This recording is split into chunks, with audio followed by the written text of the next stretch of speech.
audio engineers. Hope you're doing well. Thank you so much for checking out the Home Recording Network, and welcome back for day 18 of this 30-day journey to better and more polished home studio mixes. Today we're going to be taking a look at some of the guitars in this mix, specifically the EQ on the guitars. And just like I've done in some of the other videos, I'm going to play you a little clip of the song we're going over that was recorded and mixed here in my home studio. These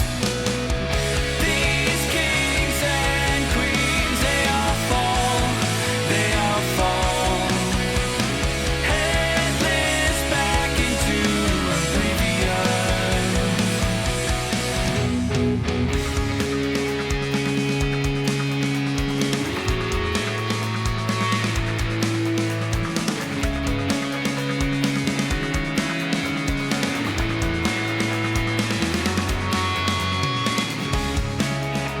destin's unaware just what will be done, looking for treason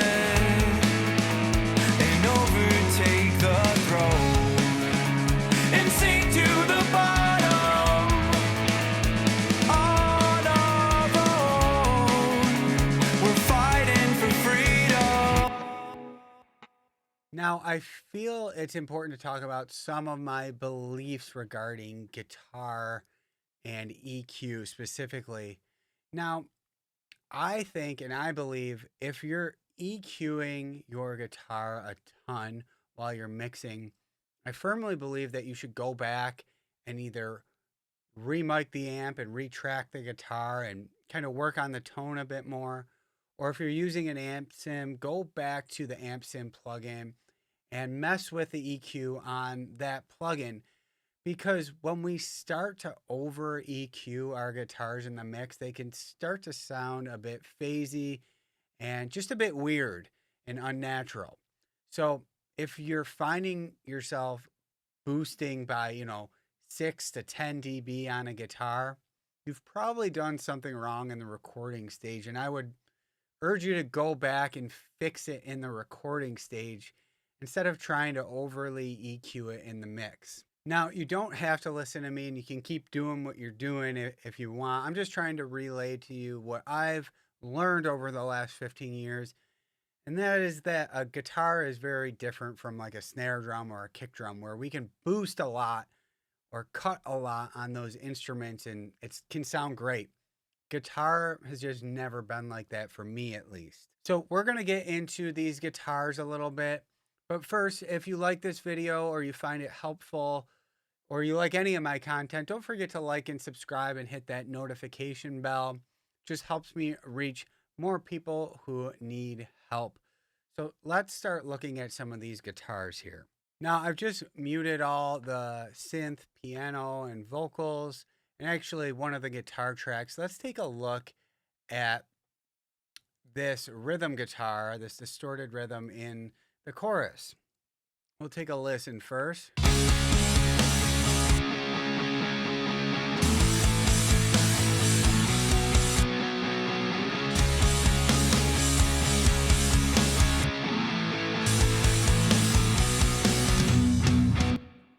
Now, I think this guitar sounds great, obviously, because I mixed it and the mix is done.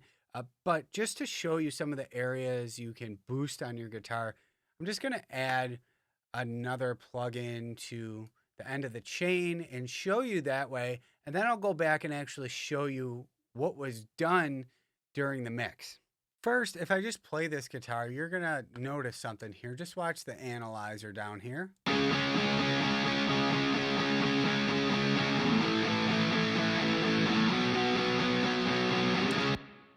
From that, you can see that a guitar is just really a mid-range instrument. A lot of it comes from the mid-range in here. So anything up on the real high end and low end of the frequency spectrum is kind of garbage. You don't really need that. And that stuff can be rolled off. If I was actually mixing this, the first thing I would do would be this.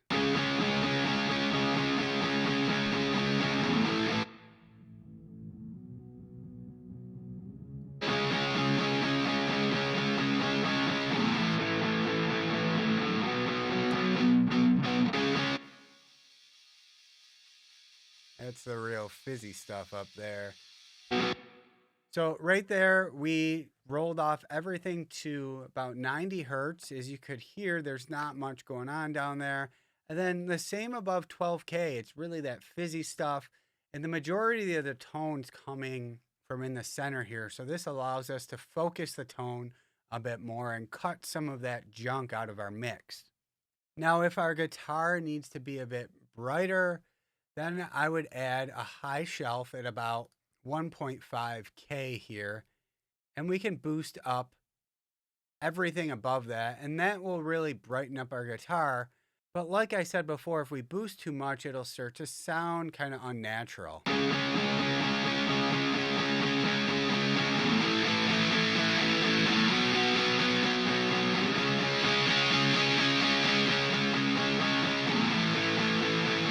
Another great place to boost a distorted guitar like this is right at 1.5K with a bell boost. And this adds a bit of aggression, sort of like what we did in the bass video.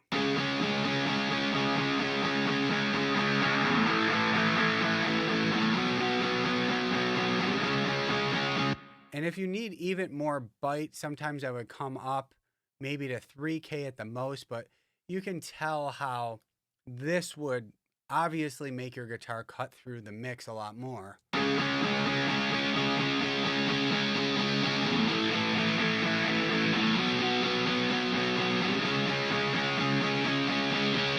Like I said, if we start to boost too much, you can really hear how phasey it starts to sound. So that's why I try to limit my boost to about 3 dB at the most.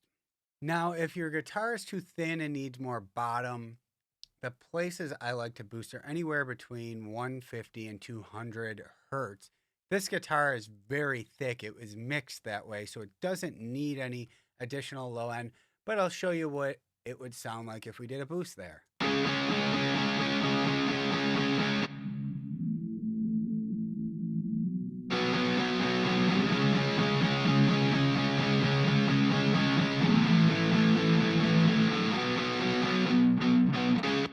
Now let's show you what was actually done in the mix in terms of EQ. So here without our EQ on, I really thought our guitars were just too thin.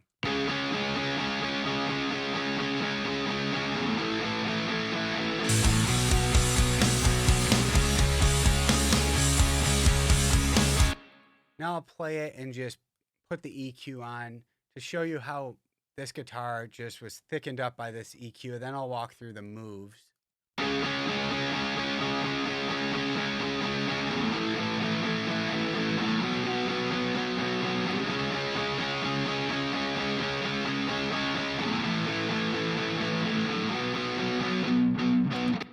Very, very subtle moves here. Like I said, get the sound right from the beginning so you don't have to go cutting out a bunch or boosting a bunch. So here we actually did a 1.5K shelf like we did in the other plugin, but I brought this down by a dB. So I actually cut everything above 1.5K just by a dB.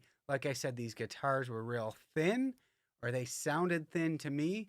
And then at the bottom, we boosted at 200, kind of like I showed with the other EQ. And again, this was just a 3 dB boost down there. So very minimal. This guitar is obviously two rhythm guitars, panned hard right and hard left. But we also have a guitar that comes in up the middle here.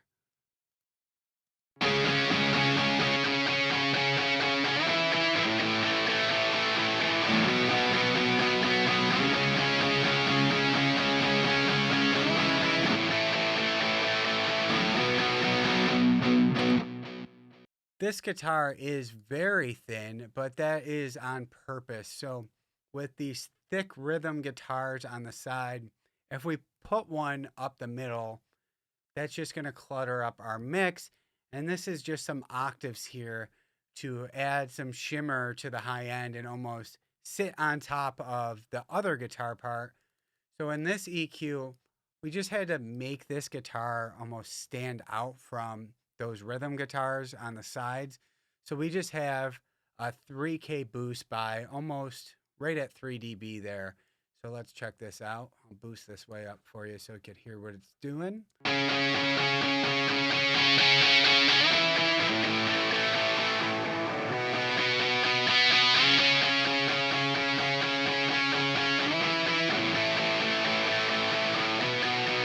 Yeah, and again, it's just a little bite to get above those rhythm guitars and kind of stand out in the mix.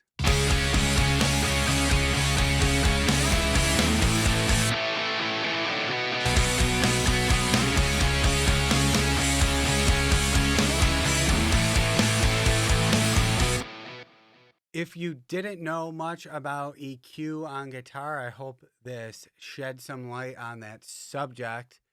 Tomorrow, we're going to be coming back to talk about compression on guitar, and I hope to see you guys back for that. Happy mixing, guys.